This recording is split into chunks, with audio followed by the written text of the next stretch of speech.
Bon, ça y est, j'en ai marre. Si vous suivez ma chaîne et que vous aimez les armes blanches japonaises ou tout simplement l'histoire du Japon, vous n'avez pas pu passer à côté de ce genre de TikTok ou de shorts. Le katana japonais traditionnel est considéré comme le meilleur sabre du monde. Comment est forgée la réplique du katana de Tanjiro? Saviez-vous que tous nos katanas tranchants ont une soie complète? Pourquoi la lame du katana est-elle maintenue en place par une seule goupille? Ils viennent principalement de la chaîne Mon Katana, qui cartonne depuis un moment, que ce soit sur TikTok ou sur YouTube. Le but est simple, promouvoir un site de revente de katana via des formats courts traitant de l'utilisation des katanas, de leur histoire ou même plus globalement de l'imaginaire du samouraï. Et je m'arrache les cheveux à chaque fois que je vois ces vidéos, à quel point il manipule son public en racontant n'importe quoi, tant sur l'histoire du Japon que sur la façon dont on se sert vraiment d'un katana. Entre clichés, mensonges, tromperies et mise en danger, dans cette vidéo nous allons débunk les fakes qu'il propage et mettre en lumière le fait qu'il n'y connaît absolument rien dans ce qu'il vend.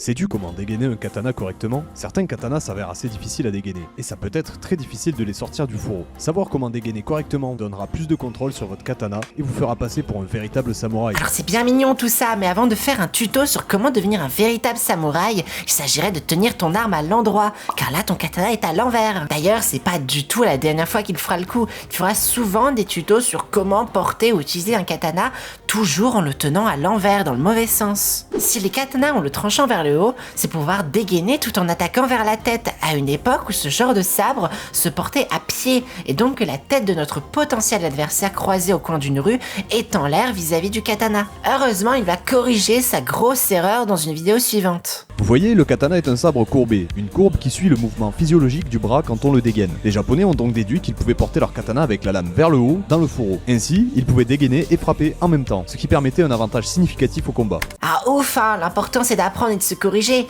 Et par contre, encore perdu, mais ça c'est pas un katana, mais un tachi. Et pour le coup, eux se portent vraiment tranchant vers le bas. Les tachis, ce sont un petit peu les ancêtres du katana, mais malgré tout, leur escrime est très différente. Déjà car la sori, c'est-à-dire la courbure, est bien plus accentuée et a tendance à commencer au niveau de la garde, alors qu'elle commence au centre pour un katana plus tardif, qui sont aussi généralement un peu plus longs. Le tachi est aussi non pas coincé dans la ceinture du kimono, mais suspendu vers le bas par des anneaux de bélière. En fait, la principale différence, c'est que le tachi était là pour être utilisé à cheval, d'où le fait qu'il est tenu tranchant vers le bas, pour pouvoir aller chercher la tête de l'ennemi tout en dégainant, qui, du haut du cheval, se situe un peu plus bas. Top 3 des mythes sur les katanas qui sont complètement faux. 1. Le katana n'était utilisé que sur le champ de bataille. Faux. Le katana était également utilisé pour les rituels cérémoniels et la pratique d'arts martiaux tels que le yaijutsu et le yaido. En fait, il n'était pas du tout utilisé par les samouraïs sur les champs de bataille. Je le répète dans presque toutes mes vidéos, mais les armes de base des bushis, donc c'est-à-dire des samouraïs,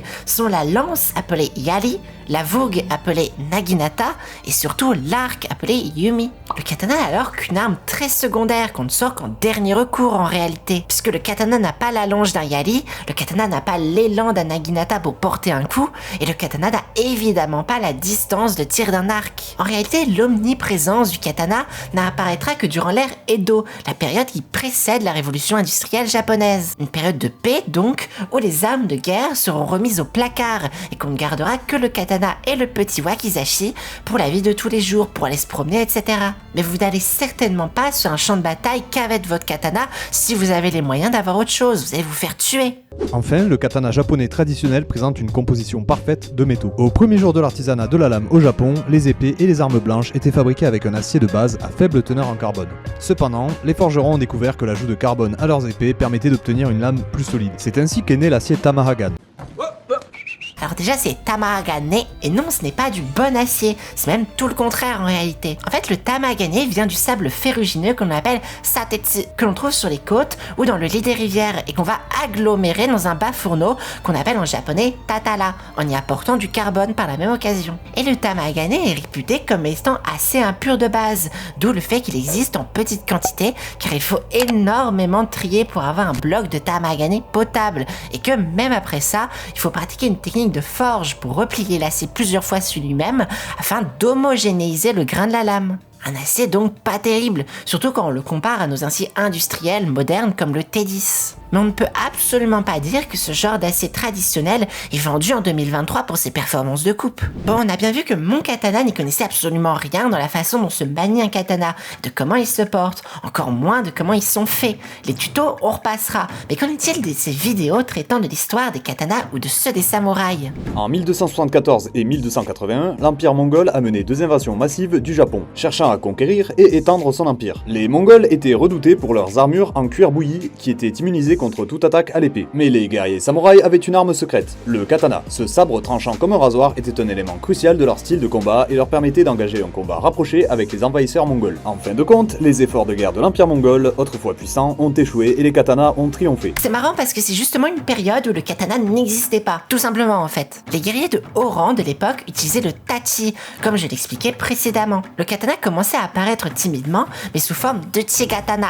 Mais c'était des lames de mauvaise qualité, faites à la va-vite car elles étaient destinées à la pied-taille qui ne se battait pas à cheval. C'était des lames jetables qu'on recyclait facilement. Contrairement aux magnifiques tachi utilisés par les cavaliers qui eux étaient de très très bonne qualité. Et ce n'est que bien des siècles plus tard que le katana deviendra une arme de qualité lorsqu'elle sera adoptée par les guerriers de haut rang. D'ailleurs, le Japon ne doit son salut face aux invasions mongoles que grâce aux typhons qui ont détruit leur flotte. Et encore, la deuxième invasion aura été très difficile à contenir, et ce malgré les défenses construites. D'autant que la bataille sera avant tout une bataille navale, opposant la flotte mongole à la toute petite flotte japonaise. Et les peintures d'époque montrent bien la surreprésentation des arcs et des naginata dans les rangs japonais. Donc on oublie ce délire de victoire du katana sur les Mongols. Tenez, regardez, un katana qui vaut 1,7 million de dollars. Là franchement, le sujet il est bateau, il peut pas se tromper. Le katana le plus cher jamais vendu est connu sous le nom de Honjo Masamune et son prix est stupéfiant. En 1939, le Honjo Masamune a été perdu dans le chaos de la Seconde Guerre mondiale. Et ce n'est qu'en 1946 qu'il a été retrouvé par un soldat américain dans une cage d'armes japonaise volée. Le sabre a finalement été rendu au Japon et en 1978, elle a été vendue aux enchères pour l'équivalent, corrigé de l'inflation, de 418 000 $. Ce montant équivaudrait à plus de 1,7 million de dollars aujourd'hui, ce qui en fait le katana le plus cher jamais vendu. Je pensais qu'on avait déjà touché le fond, mais là, il vient de creuser dans des profondeurs que je ne pensais même pas être possible. Le Honjo Masamune est de loin le sabre le plus légendaire et le plus précieux de toute l'histoire du Japon. C'est une véritable légende là-bas, c'est le boss final des katanas. Même en termes de structure, il est considéré comme parfait. Et son forgeron est tout aussi légendaire, Goro Masamune, qui est le plus brillant forgeron japonais de l'histoire. Le Honjo Masamune est un trésor national du Japon qui n'a absolument pas de prix, tellement précieux que ce sabre a été donné de shogun en shogun sous le règne des Tokugawa comme un signe de pouvoir. Et pour ceux qui se plaignent qu'il ne le montre jamais dans ses vidéos, il va avoir du mal à le montrer étant donné que ce sabre a tout simplement été perdu. Plutôt volé par les Américains lors de la fin de la Seconde Guerre mondiale, à l'époque où tous les sabres, même les plus précieux, étaient interdits et réquisitionnés. C'est le cas d'ailleurs du Honjo Masamune. On ne sait pas exactement ce qui s'est passé et encore moins où il est. Tous les fans de katana prient chaque jour que le sabre soit retrouvé intact, juste oublié dans un grenier d'un ancien GI américain, mais plus le temps passe et plus on suppose qu'il a été détruit. Écoutez-moi bien, ce sabre, si je dois le comparer, c'est le One Piece. C'est l'objet le plus précieux, l'objectif ultime de tous les maîtres forgerons, de tous les collectionneurs, de tous les musées japonais. Et lui, au calme, te raconte qu'il a non seulement été retrouvé, mais en plus a été vendu il y a 40 ans. C'est du délire de raconter ça alors que tu tiens une chaîne et une entreprise entière dédiée au sabre japonais. En fait, c'est comme si tu ouvrais un manga café spécialisé dans One Piece et tu racontais à tes clients « Ah oui, le One Piece a été retrouvé par Naruto dans le tome 32 durant l'arc Freezer ». Comment c'est possible d'être sérieux en disant ça? Comment c'est possible d'avoir fait aussi peu de recherches? Comment c'est possible d'en avoir autant rien à faire du produit que tu vends? Comment c'est possible de prendre ses clients autant pour des idiots? J'ai enquêté un peu car les informations qu'il sortait me semblaient vachement trop précises pour être inventées. Il aurait visiblement confondu avec la vente d'un tachi, et oui, encore un, et pas un katana, de l'ère Kamakura et du XIIIe siècle, qui serait vendu environ 418 000 $ à un collectionneur anonyme. Le tout d'après un article du New York Times du 1er avril 1992, qui prétendait que c'était le sabre japonais le plus cher jamais vendu.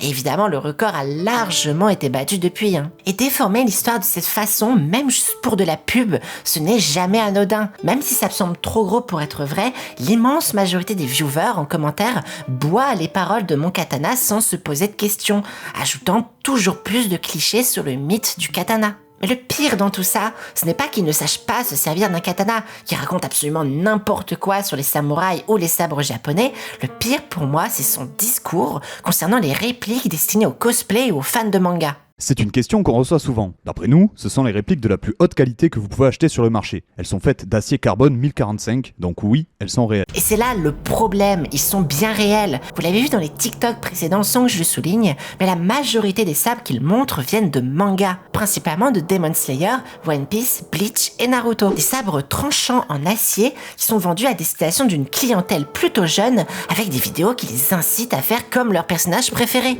Le but de monkatana.fr est de proposer aux fans de manga et de katana en général des répliques de qualité premium, tranchantes, à prix accessible, qui leur permettent de se mettre dans la peau de leur personnage préféré. C'est oublier qu'ils vendent des armes de guerre, des armes assez tranchantes pour décapiter quelqu'un. Ce n'est pas des jouets et on n'utilise pas un sabre tranchant pour s'amuser à faire comme leur personnage préféré. C'est le meilleur moyen de perdre un membre ou de couper le bras de sa petite sœur qui passait par là dans le salon sans qu'il le remarque. Clairement, ces armes ne sont pas destinées aux pratiquants d'arts martiaux, ceux-là même qui savent se servir de ces armes et qui savent surtout comment pratiquer avec le plus de sécurité possible, mais bien à des cosplayers ou à des amateurs de manga qui vont jouer avec ces sabres qui peuvent les tuer. Et ce n'est pas le TikToker Monkatana qui va vous dire de faire attention, puisqu'il encourage à utiliser des tranchants pour couper tout et n'importe quoi, sans l'encadrement d'un professeur de sabre, ou alors en incitant à exposer des sabres sans leur fourreau, tranchant vers le haut, le meilleur moyen que quelqu'un glisse dessus ou qu'il tombe sur votre pied. Les armes blanches dans notre monde moderne sont sous-estimées et ont perdu leur aura meurtrière pour plus facilement devenir des objets de décoration ou de collection. Pourtant, elles sont toujours aussi dangereuses. Il ne se passe pas une année sans que de nombreux accidents liés à ces armes surviennent, parfois jusqu'à la mort. Il y a certaines images que je ne peux pas vous montrer, mais en cherchant un peu, on tombe évidemment facilement sur des images d'accidents très graphiques, avec des gens qui viennent de se couper les doigts, comme celle de cet homme qui est dans une ambulance, empalé par son propre katana, avec toute une équipe de chirurgiens autour de lui qui tentent désespérément de le lui retirer. L'image est absolument insoutenable.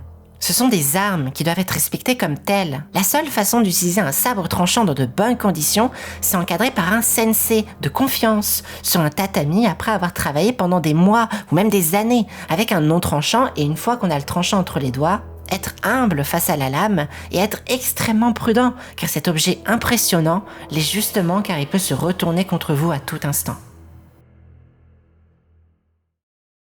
Merci d'avoir regardé cette vidéo. Évidemment, n'hésitez pas à me soutenir en vous abonnant et en laissant un like. Je tiens à préciser que cette vidéo n'a pas été faite dans le but d'attaquer personnellement la personne derrière Monkatana, plutôt de mettre en lumière les erreurs historiques et de pratique, tout en faisant un gros point de sensibilisation autour des dangers de ce genre d'armes et de ne surtout pas acheter d'armes tranchantes juste pour du cosplay, du jeu ou de l'exposition, mais de prendre plutôt des non tranchants. Ce sera moins cher et beaucoup moins risqué.